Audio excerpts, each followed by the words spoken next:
It is simply possible to tune 92.4 megahertz. Welcome.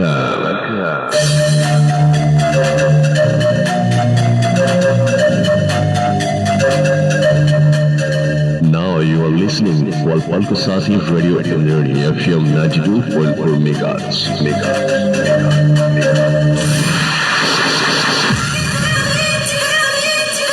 Always with you.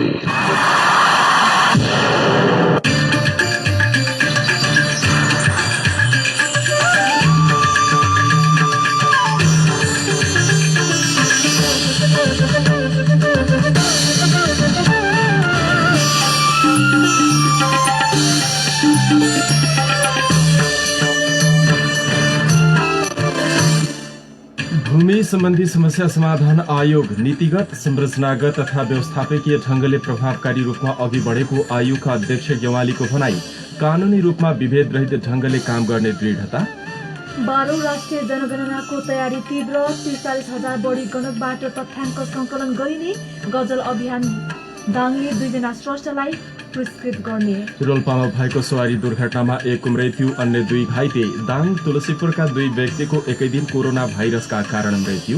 क्यानाडाले कम आय भएका मुलुकलाई COVID-19 को खोप उपलब्ध गराउन सहयोग गर्ने। अफगानिस्तानमा हतार सैनिक हटाइए ठूलो नोक्सानी हुने नेटोको चेतावनी। र नेपाल क्रिकेट संघ क्यानले नेपाल प्रिमियर लिग एनपीएल आयोजना गर्ने। सन्दीप लामिछानेले बीबीएलमा यसपटक होबर्ट हेरिकन्सबाट खेल्ने।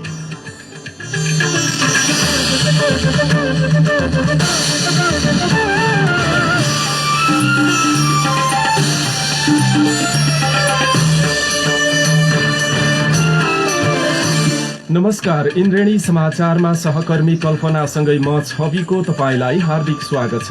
इन्द्रेणी समाचार इन्द्रेणी एफएम को स्टुडियो 92.4 मेगाहर्जबाट अहिले प्रसारण भइरहेको छ। तपाई हामीलाई इन्द्रेणी एफएम 92.4 मेगाहर्ज, इन्टरनेटमा indrenefm.com.mt र मोबाइल एप्लिकेसनबाट संसारैभरकै साथ सुनिराख्नु भएको छ। यस्तै सामाजिक सञ्जालबाट पनि एकैसाथ हामीलाई सुन्न सक्नुहुन्छ। अहिलेसम्मका समाचारको सिलसिला प्रारम्भ गरौं अब मुख्य प्रसंगबाट। इन्द्रेणी समाचारमा प्रमुख समाचार विस्तार गर्नुभन्दा पहिले सरकारले पर्यटकीय स्थलहरू खुला गर्ने निर्णय गरेसँगै बुद्ध जन्मस्थल लुम्बिनी 8 महिनापछि खुलेसँगै पर्यटकको चहलपहल बढेको सम्बन्धी विशेष समाचार। लुम्बिनी प्रदेशको बुद्ध जन्मस्थल लुम्बिनी 8 महिनापछि खुलेको छ। सरकारले गत शुक्रबार पर्यटकीय स्थलहरू खुला गर्ने निर्णय गरेसँगै अन्तर्राष्ट्रिय पर्यटकीय स्थल लुम्बिनीमा चहल पहल बढेको हो। पर्यटकका लागि खुला गरिएसँगै लुम्बिनीमा आन्तरिक पर्यटकको चहल पहल पनि शुरू भएको छ। अब पर्यटकहरू स्वास्थ्य सुरक्षाका मापदण्ड अपनाएर बुद्ध जन्मस्थल लुम्बिनीस्थित मायादेवी मन्दिर परिसर, अशोक स्तम्भ, पुष्परिणी, पोखरी, बगैंचा तथा विभिन्न देशका विहारहरू घुम्न पाउने भएका छन्।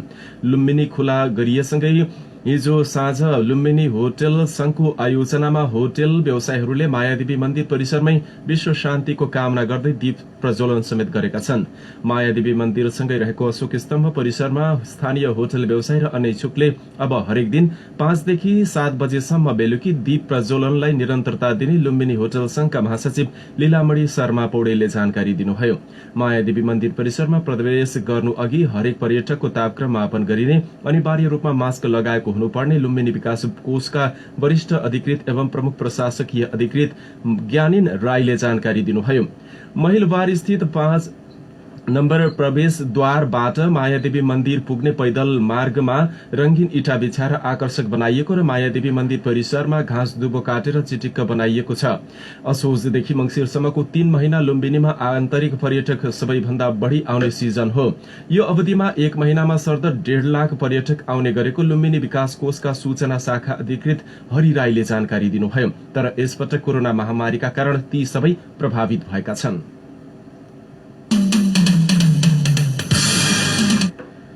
भूमि सम्बन्धी समस्या समाधान आयोगका अध्यक्ष देवी प्रसाद गेवालीले आयोग नीतिगत, संरचनागत तथा व्यवस्थापकीय ढंगले प्रभावकारी रूपमा अघि बढेको बताउनु भएको छ। भूमि सम्बन्धी समस्या समाधानका लागि यसअघि गठित आयोग भन्दा गत वर्षको चैत्र 8 गते गठित भूमि सम्बन्धी समस्या समाधान आयोग कानूनी रूपमा समेत अधिकार सम्पन्न रहेको बताउँदै अध्यक्ष गेवालीले लामो समयदेखि समस्याको रूपमा रहेको भूमिको उपभोग सम्बन्धी समस्या समाधान हुने विश्वास व्यक्त गर्नुभएको छ।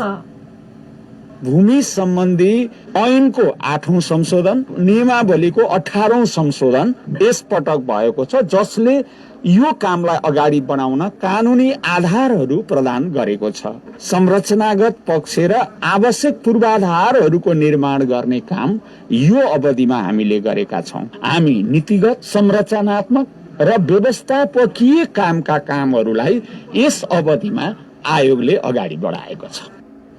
यसैबीच भूमि सम्बन्धी समस्या समाधान आयोग र बबई गाउँपालिकाको आयोजनामा आज हापुरे दाङमा भूमि सम्बन्धी समस्या, यसको निकास र समाधानका लागि स्थानीय तह स्तरीय प्रशिक्षण कार्यक्रमका प्रमुख अतिथि समेत रहनुभएका अध्यक्ष गेवालीले संविधानले व्यवस्था गरे अनुसारको काम भूमि सम्बन्धी समस्या समाधान आयोगका गठनादेश 2076 का मुख्य व्यवस्थाहरू, भूमि सम्बन्धी ऐन 2021 को 8औं संशोधनमा भएका व्यवस्था, भूमि सम्बन्धी नियमको 18औं संशोधनमा भएका व्यवस्था, भूमिहीन, सुकुम्बासी तथा अव्यवस्थित बसोबासीको पहिचानका आधार र मापदण्ड, भूमिहीन, सुकुम्बासी र अव्यवस्थित बसोबासीका लगत संकलन सम्बन्धी कार्यविधि, विगतका आयोग, समिति र कार्यदलले गरेका अधुरा काम सम्पादन गर्ने सन्दर्भमा यस आयोगले घनीभूत रूपमा काम परिणाम देखिने गरी गर्ने हुँदा पहिलो चरणको काम असार मसान्तसम्ममा भ्याउने उहाँको भनाइरहेको छ।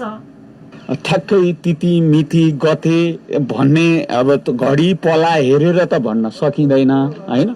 हामीले गरिने कामका योजनाले हामी अहिले यसपटक 100 वटा पालिकामा काम गर्दैछौँ। 100 वटा पालिकामा हामीले यो काम गर्दैछौँ र त्यसको रिजल्ट यो आर्थिक वर्षको मसान्तसम्ममा हामीले यसको रिजल्ट निकाल्ने कुरामा सोचिरहेका छौँ। त्यसको निम्ति स्थानीय सरकारको तदारुकता, लगत संकलनको तदारुकता, नेपाल सरकारले उपलब्ध गराउने जनशक्तिको व्यवस्थापनका कुराहरू यसमा आधारित हुन्छन् र स्थानीय सरकार, प्रदेश सरकार, संघीय सरकारले यो कामलाई लिने उच्च प्राथमिकताभित्र उसले उपलब्ध गराउने आवश्यक भौतिक तथा संरचनात्मक सहयोगका क्षेत्रमा जति छिटो अब सहयोग उपलब्ध गराउँछ त्यति नै छिटो जनताको हातमा लाल पूर्जा पुग्छ।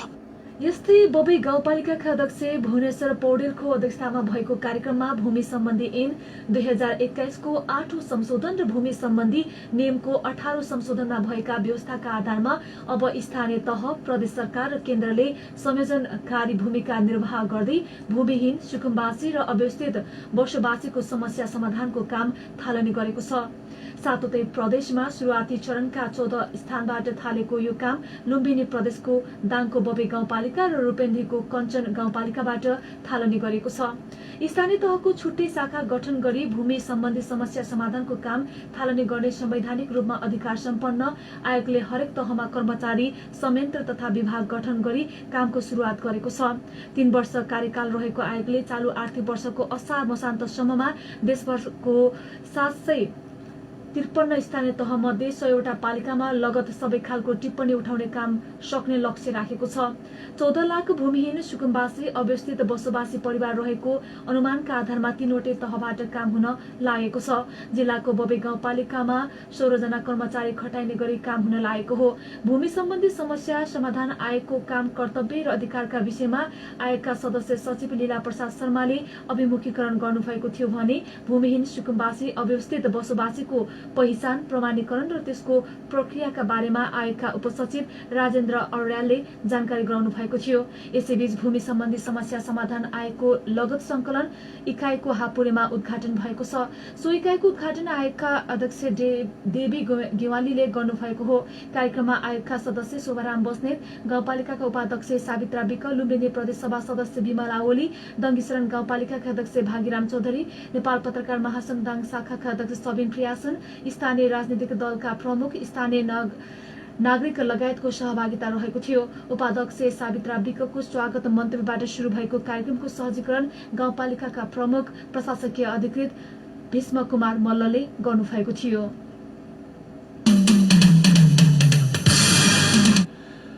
केन्द्रीय तथ्याङ्क विभागले 12औं राष्ट्रिय जनगणनाको तयारी अहिले तीव्र पारेको छ। 2078 जेठ 25 देखि असार 8 गतेभित्र जनगणना गर्न विभागले कोरोना भाइरस महामारीका बावजुद पनि तयारी तीव्र पारेको छ।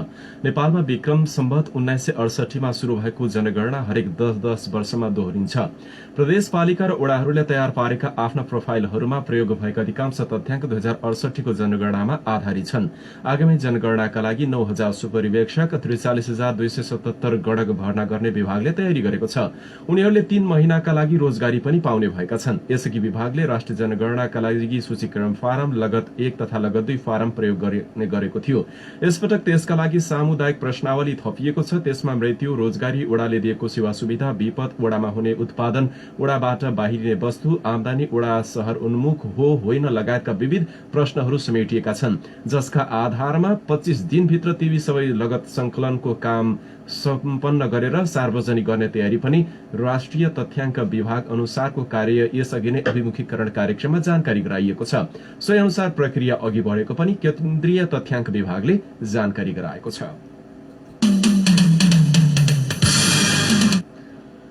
रोल्पामा सवारी दुर्घटना हुँदा एकजनाको मृत्यु भएको छ भने 2 जना घाइते हुनुभएको छ। गै राति जिल्लाको सुनिल स्मृति गाउँपालिका वडा नम्बर 8 तल्लो पानी स्थित सुलेचोर अरेस भित्री सड़क खण्डमा जीपले ठक्कर दिँदा दुर्घटना भएको थियो। लु 1 ज 3070 नम्बरको जीपको ठक्करबाट घाइते भएका मध्ये सुनिल स्मृति गाउँपालिका वडा नम्बर 8 अरेस बस्ने वर्ष 46 का राहुल मगरको प्राथमिक स्वास्थ्य केन्द्र सुलेचोरमा प्राथमिक उपचार पश्चात थप उपचारको लागि बुटोलतर्फ लैजाँदै गर्दा बाटोमा नै मृत्यु भएको थियो। अन्य घाइते सोही ठाउँ बस्ने वर्ष 6 का राजेन्द्र पुन र वर्ष 35 की रीमा पुनलाई तत्काल उपचारको लागि प्राथमिक स्वास्थ्य केन्द्र सुलेचोरमा सामान्य उपचारपछि थप उपचारका लागि बुटोल रिफर गरिएको छ। दुर्घटना लगत्तै घटनास्थलबाट फरार भएका चालकलाई प्रहरीले नियन्त्रणमा लिए आवश्यक अनुसन्धान तथा कारबाही प्रक्रिया शुरू गरेको जिल्ला प्रहरी कार्यालय रोल्पाका प्रमुख प्रहरी नायब उपरीक्षक नरेश राज सुवेदीले जानकारी दिनुभएको छ।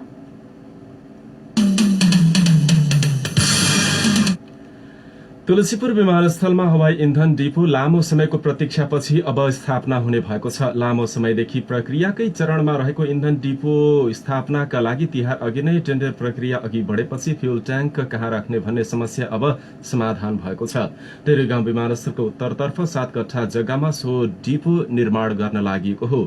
इन्धन डिपो नहुँदा हवाई उडानमा निकै समस्या हुँदै आएको थियो, जसका कारण पटक पटक उडान समेत अवरुद्ध हुने गरेको थियो। पछिल्लो समय स्थानीय तहले तदारुकता देखाएपछि उडान त शुरू भएको छ, तर हवाई इन्धनका लागि डिपो नहुँदा त्यसको भने समस्या बेहोरिँदै आएकोमा त्यो समस्या पनि अब सदाका लागि समाधान हुने देखिएको छ। इन्धन डिपो स्थापनाका लागि नागरिक उड्डयन प्राधिकरणसँग प्रक्रिया समेत अघि बढेको नेपाल अयल निगमकी प्रबन्धक इन्दु शर्माले जानकारी गराउनुभयो। इन्धन स्थापनाको अन्तिम प्रक्रियाका लागि तुलसीपुरमा आयोजित एक छलफलमा नागरिक उड्डयन प्राधिकरण र तुलसीपुर उपमहानगरपालिकाका नगर प्रमुख घनश्याम पाण्डेले सहकार्य गरेर स्थान उपलब्ध गराउने भएपछि सो सहजता भएको हो।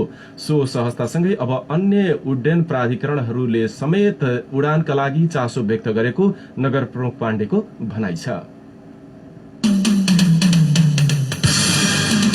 गजल अभियान दाङले 2 जना स्रष्टालाई पुरस्कृत र एक साहित्यिक संस्थालाई सम्मान गर्ने भएको छ।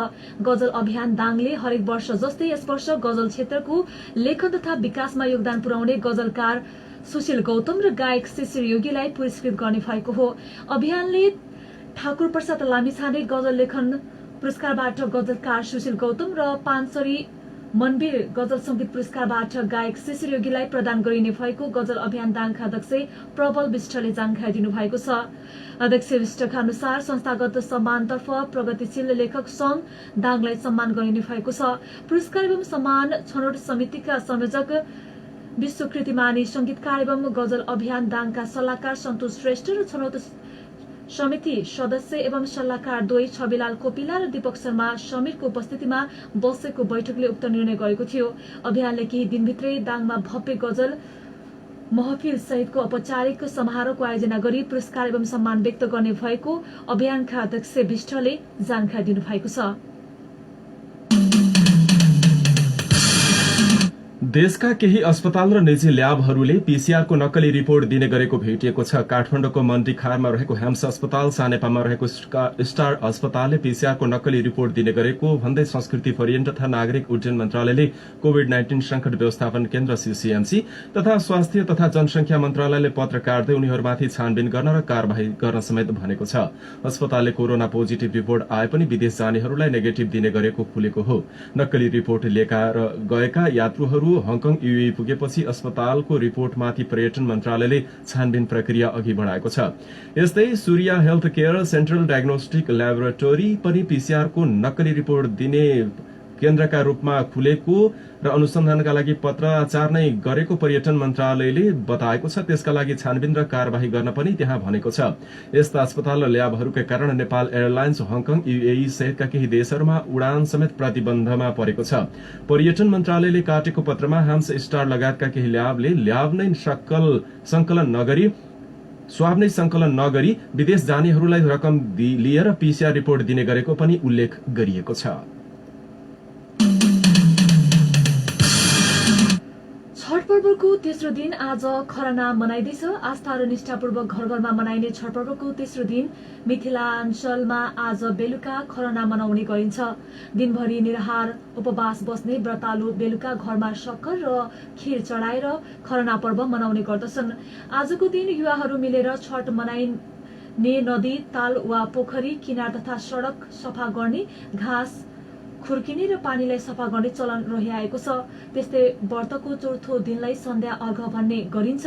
भोलि व्रतालु निराहार व्रत बसेर घरमा तयार पारेको ठकुवा, भुसुवा, मिठाई परिकारहरू, नैवेद्य, फलफूल सामग्री, नरिवल, केरा लगायतका पूजा सामग्री सहित बेलुका नजिकै रहेको जलाशयमा गएर अस्ताउँदो सूर्यलाई अर्घ दिने चलन रहेको छ।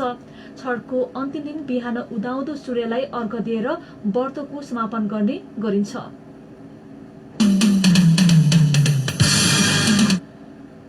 शेयर बजारले नयाँ इतिहास कायम गरेको छ। साताको अन्तिम दिन कारोबारको अवस्था हेर्दा नेप्से परिसूचक उत्साहजनक देखिएको। ऐतिहासिक कारोबार भएको दिन बजार परिसूचक नेप्से पनि उच्च अंकले बढेको छ। पछिल्लो केही महिना यता लगातार बढ़िरहेको नेप्सेमा दशैं यता झनै उत्साह देखिएको। साताको अन्तिम कारोबारका दिन आज पनि बजारलाई लिड गर्ने बैंकिङ समूहको सूचकले खासै साथ नदिए पनि नेप्से भने उच्च अंकले बढ़ेको छ। आज प्री ओपनिङ सेसनमै करिब 9.5 अंकले बढ़ेर खुलेको नेप्से 32.32 अंकले वृद्धि भएर 1778.12 अंकमा पुगेको छ। नेप्से उच्च अंकमा वृद्धि हुँदा कारोबार रकम अहिलेसम्मकै उच्च 6 अर्ब नागेको छ। आज नेप्सेमा 56,231 वटा कारोबारमा 198 कम्पनीको 1,40,57,841 किता शेयर किनबेच हुँदा 6,11,42,08,000 को कारोबार भएको छ। बैंकिङ समूहको सूचकले साथ नदिए पनि व्यापार, होटलसँगै निर्जीवन बीमा, जीवन बीमा, अन्य उत्पादन समूहको सूचक उल्लेख बढ्दा नेप्सेमा सकारात्मक प्रभाव परेको हो। 3 ठूला संचार गृहहरूमा दोस्रो चरणको आन्दोलन घोषणाको तयारी स्वरूप नेपाल पत्रकार महासंघले आज विभिन्न संस्थाहरूसँग राय सुझाव लिएको छ। महासंघमा आयोजित छलफलमा पत्रकारिता सम्बद्ध संगठनहरूले श्रमजीवी पत्रकारको अधिकार प्राप्तिका लागि महासंघले सम्बद्ध संचार गृहका सञ्चालकको घर घेराउ, संचार गृहमा तालाबन्दीदेखि श्रमजीवी पत्रकार ऐन तथा नियमावली कार्यान्वयनका लागि सरकारी निकायलाई समेत चर्को दबाव दिनुपर्ने सुझाव दिएको बैठकमा सहभागी पत्रकार महासंघ अन्तर्गतको श्रमजीवी हित प्रवर्धन समितिका सहसंयोजक जन्मदेव जैसीले जानकारी दिनुभएको छ।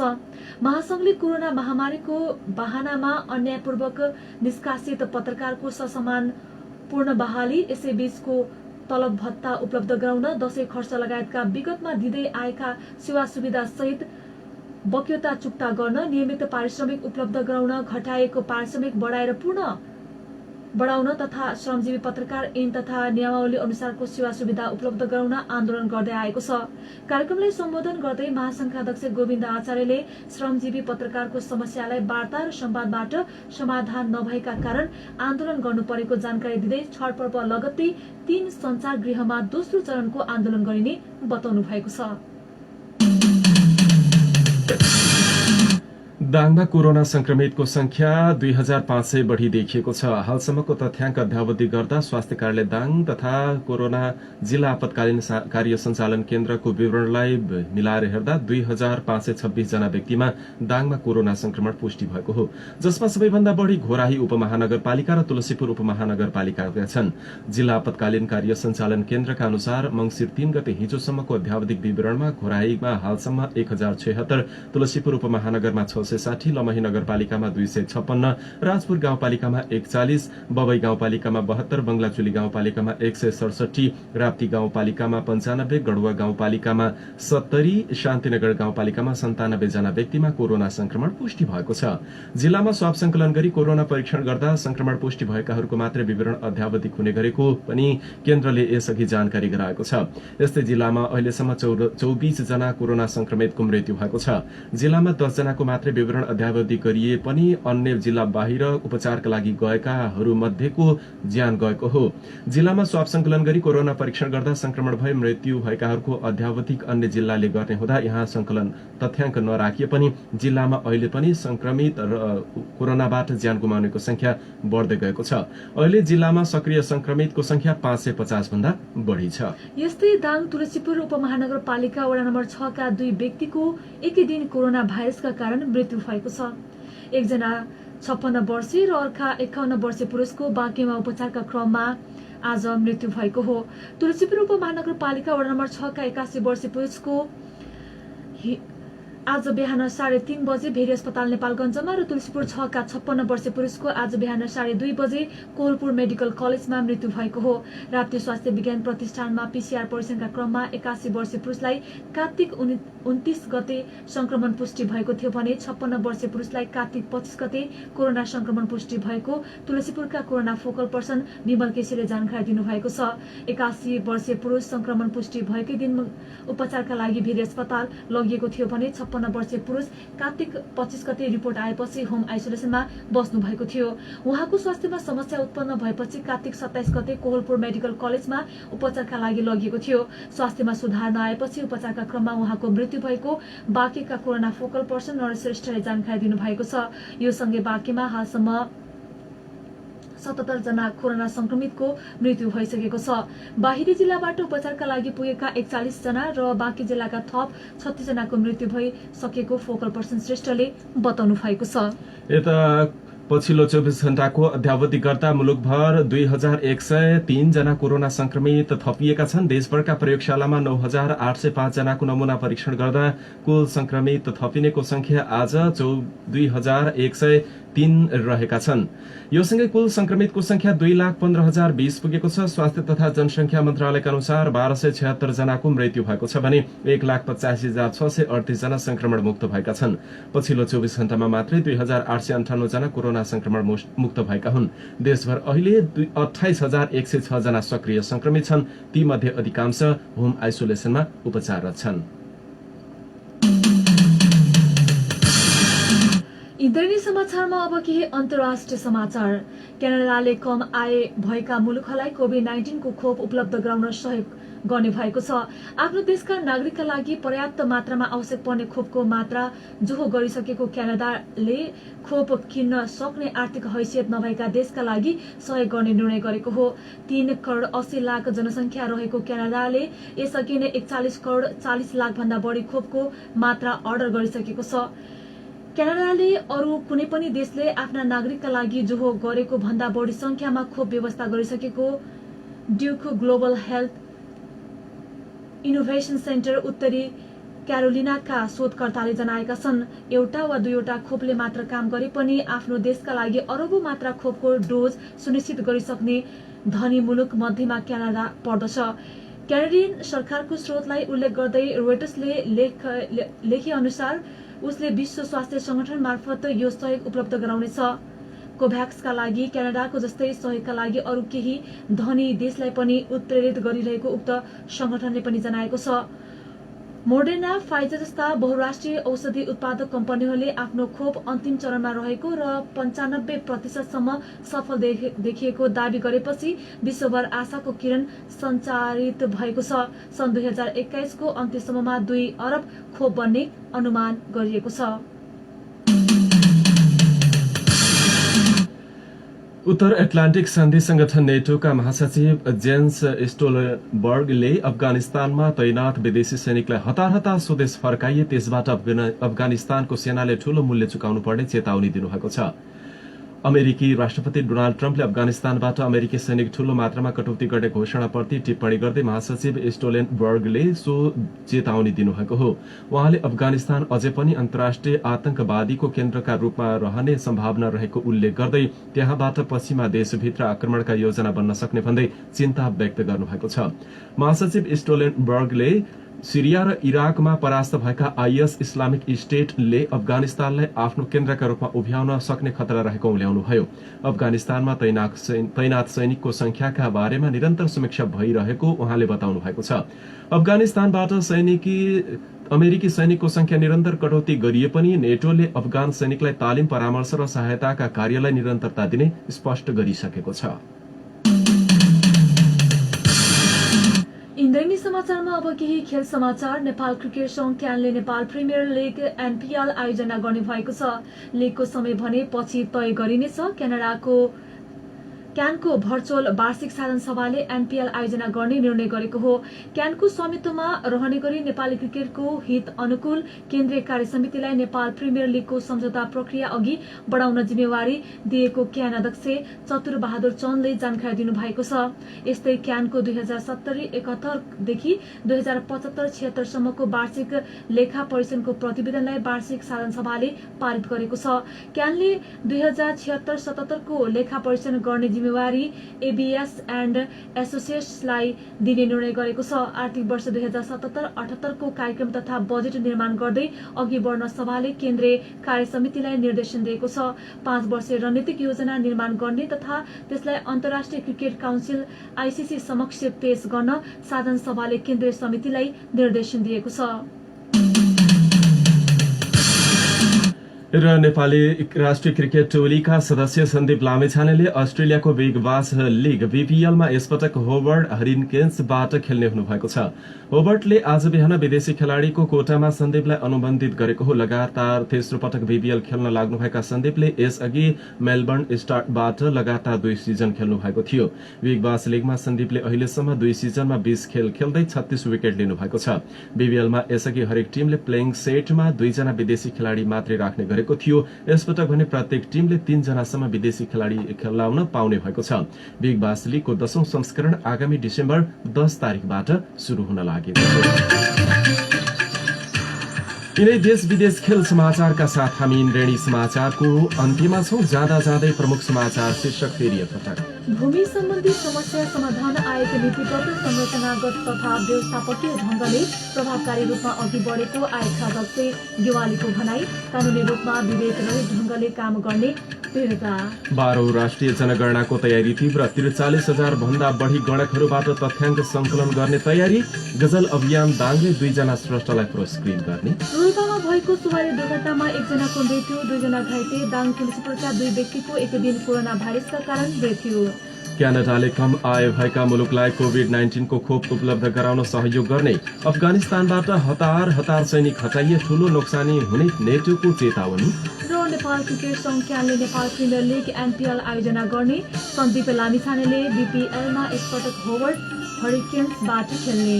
अवस्था अहिलेलाई बेलुकी 5:30 को यो इन्द्रेणी समाचार सकियो। समाचार सुनेर साथ दिनुहुने यहाँहरू सबै श्रोता अनि प्रविधि संयोजन गरी साथ दिने प्राविधिक साथी सीमा पाण्डेलाई धेरै धन्यवाद। बेलुकी 7:30 बजे अब तपाईँ अर्को इन्द्रेणी डायरी सुन्न सक्नुहुनेछ। अहिलेलाई समाचार कक्षका सबै सहकर्मीहरूसँगै साथी कल्पना अनि म छवि आज्ञा माग्छौं। नमस्कार।